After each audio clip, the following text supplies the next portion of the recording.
Hello friends, I'm Sarah from Dandelion Seeds Positive Parenting, and I want to talk to you for a minute today about self-esteem for kids. Now, many of you probably don't know this, but I am the daughter of someone who you know. You might not know her personally, but back in the day, my very own mama was an international model and actress. So if you were around in the 80s and 90s, you knew her. Her face was everywhere. And growing up with my mama in that kind of role, I definitely have some awareness of self-esteem issues and feeling the need to look the look and walk the walk and have it all together.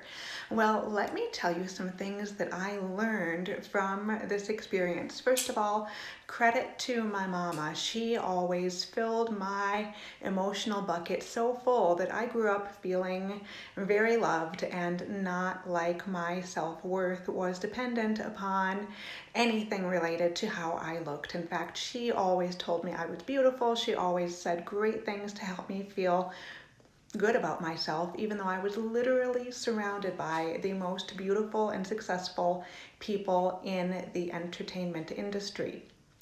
That said, she did a couple of things that I also learned from insofar as she was very self-critical. She was never critical of me, but she was very self-effacing, very self-critical.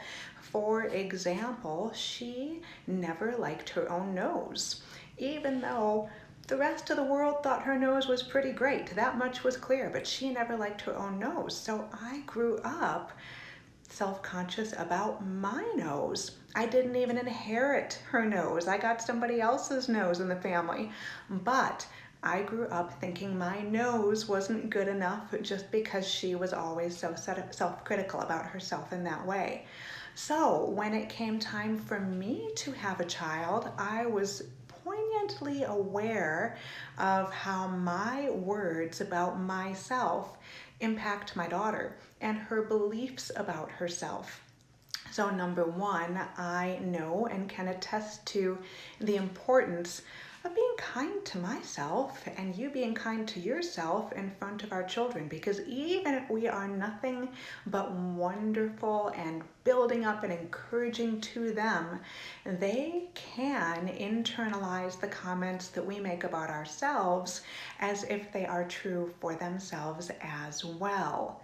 The other side of this that I would like to point out is, what if we were aware, what if we were proactively aware of the things that our kids might grow to be self-conscious about? For example, what is the one thing that somebody always commented to you about you as you were growing up, positively or negatively?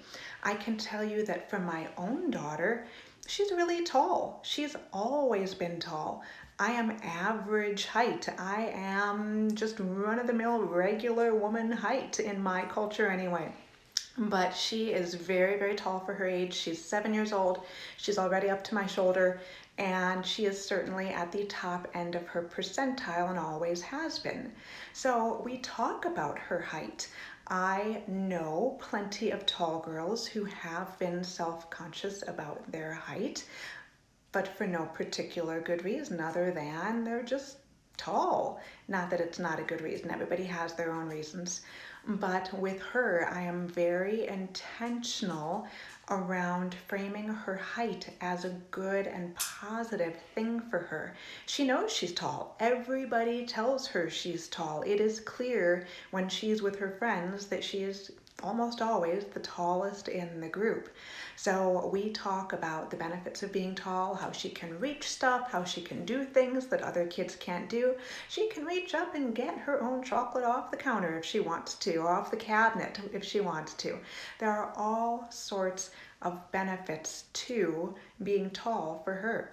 So maybe it's the nose, like I mentioned. Hey, you know what? It's really good at smelling. Wow, what a great nose. You know what makes a nose great? When it can smell, right? So if you can Talk to your child about the thing that tends to set them out apart from the crowd and intentionally frame it as a positive. Because when they grow up thinking of that thing as a positive, if it's the thing everybody's going to comment on, probably for the rest of their lives, we want them to embrace that thing as being a part of them in the very best and most empowering way. Hope this helps, and I will see you again soon, my friends.